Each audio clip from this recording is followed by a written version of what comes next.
ជំរាបសួរបងប្អូនទាំងអស់គ្នាថ្ងៃនេះសូមបង្ហាញបងប្អូនពីរបៀបធ្វើស៊ុបប្រហិតត្រីស៊ុបនេះបងប្អូនអាចបន្ថែមបន្លែទៅតាមការចូលចិត្តចំណែកឯសាច់វិញអាចបន្ថែមសាច់ជ្រូកសាច់គោឬក៏គ្រឿងសមុទ្ររសជាតិរបស់ទឹកស៊ុបនេះគឺអត់ដិតខ្លាំងពេកទេតោះអញ្ចឹងយើងមកចាប់ផ្ដើមទាំងអស់គ្នាជាដំបូងនេះយើងយកឆ្អឹងជ្រូកនឹងមកស្រុះទឹកក្តៅដើម្បីអស់ឈាមជាមួយនឹងជាតិឆ្អាបដើម្បីឲ្យវាអស់ក្លិនជ្រូកខ្ញុំបានបន្ថែមអំបិលកន្លះស្លាបព្រាបាយហើយឆ្អឹងជ្រូកដែលខ្ញុំយកមកធ្វើស៊ុបនឹងមានទម្ងន់7ខាំដាក់ឆ្អឹងចូលអស់ហើយបងប្អូនអាចទុកវារំងាស់ចោលបែបហ្នឹងរយៈពេល5នាទីបន្ទាប់ពីទុកចោលរយៈពេល5នាទីបងប្អូនអាចស្រង់ឆ្អឹងជ្រូកនឹងចេញឬមួយលើកវាទៅលាងជាមួយនឹងទឹកធម្មតាយើងនឹងឲ្យស្អាតប្រសិនបើបងប្អូនអត់លាងឲ្យស្អាតទេកុំតិចកន្ទីឆ្អឹងនឹងវានឹងធ្លាក់ចូលទៅក្នុងទឹកស៊ុបផុនយើងអញ្ចឹងទឹកស៊ុបយើងអត់បានថ្លាល្អនោះទេឥឡូវនេះយើងចាប់ផ្ដើមធ្វើទឹកស៊ុបបានហើយជាដំបូងយើងត្រូវយកខ្ទឹមក្រហមខ្ទឹមសខ្ទឹមបារាំងគល់ខ្ទឹមគល់ជីវ៉ាន់ស៊ុយរំដេងជាមួយនឹងខ្ញីហ្នឹងយើងយកវាទៅហាន់ជាបន្ទះស្ដើងបន្ទាប់មកបងប្អូនត្រូវលីងវានៅលើភ្លើងរហូតដល់វាចេញក្លិនឈ្ងុយនៅពេលដែលគ្រឿងទាំងអស់ហ្នឹងចាប់ផ្ដើមឡើងក្រៀមតិចៗហើយបងប្អូនអាចចាក់ទឹកចូលទឹកក្នុងការធ្វើស៊ុបនេះខ្ញុំប្រើចំនួន3លីត្រ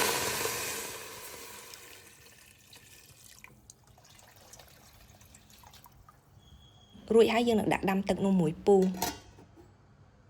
ក្រោយពីទឹកបានពុះរួចយើងអាចដាក់ឆ្អឹងជ្រូកដែលយើងបានលាងសម្អាតរួចនឹងចូល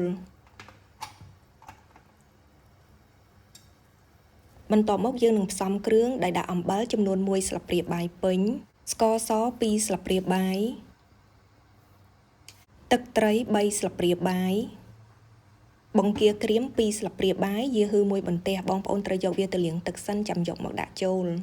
ឆៃថាវខ្ញុំប្រើចំនួន1មើមការ៉ុតខ្ញុំប្រើ1មើមដូចគ្នាចំពោះបងប្អូនដែលពិសាប៊ីចេងអាចបន្ថែមចំនួនកន្លះស្លាបព្រាកាហ្វេទៀតរួចហើយយើងនឹងដាក់វារំងាស់រយៈពេល30នាទីទៅ40នាទីនៅពេលរងចាំទឹកស៊ុបយើងនាំគ្នាមកធ្វើប្រហិតត្រីស្លាតឲ្យហើយត្រីនេះខ្ញុំប្រើចំនួន3ខាំកន្លះអំបិលខ្ញុំដាក់កន្លះស្លាបព្រាកាហ្វេម្រេចម៉ដ្ឋកន្លះស្លាបព្រាកាហ្វេស្ករស1ស្លាបព្រាកាហ្វេប៊ីចេង1/4ស្លាបព្រាកាហ្វេខ្ទឹមសចិញ្ច្រាំ3កំពឹសប្រេងឆា1ស្លាបព្រាបាយ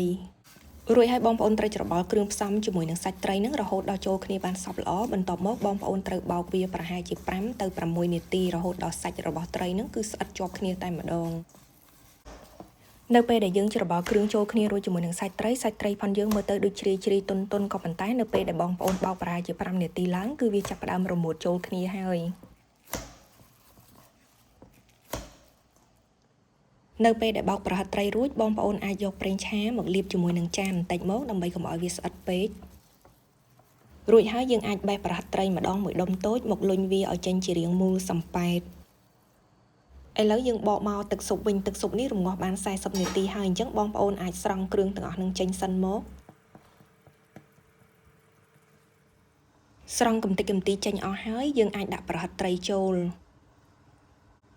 ប្រហិតត្រីនេះយើងអត់ចាំបាច់លុញទុកមុនក៏បានដែរយើងគ្រាន់តែយកវាមកប៉ាត់លើចានសង្កត់វាឲ្យសំប៉ែតហើយដួសដាក់ចូលទៅក្នុងទឹកស៊ុបតែម្ដងដាក់ប្រហិតត្រីចូលអស់ហើយយើងក៏អាចដាក់ឆៃថាវជាមួយនឹងការ៉ុតចូលវិញបន្ទាប់មកគឺជាប្រហិតសាច់គោចំពោះឆ្អឹងជ្រូកដែលយើងរំងាស់បានផុយហ្នឹងបងប្អូនចង់ដាក់ចូលវិញក៏បានអត់ក៏បានដែររួចហើយយើងត្រូវរំងាស់វានៅលើភ្លើងឲ្យប្រហិតសាច់គោជាមួយនឹងប្រហិតត្រីនឹងបានឆ្អិន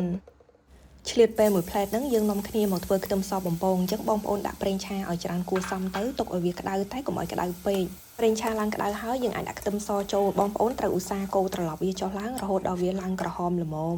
តែហ៊ានទុកឲ្យខ្ទឹមសផុនយើងឡើងក្រហមជាងនេះទៀតគឺនឹងមានរសជាតិល្វីងតែម្ដង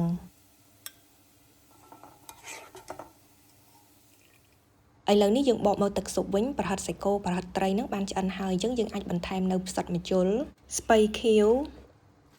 ស្លឹកជីវ៉ាន់ស៊ុយស្ពៃបូកគោជាមួយនឹងគល់ខ្ទឹម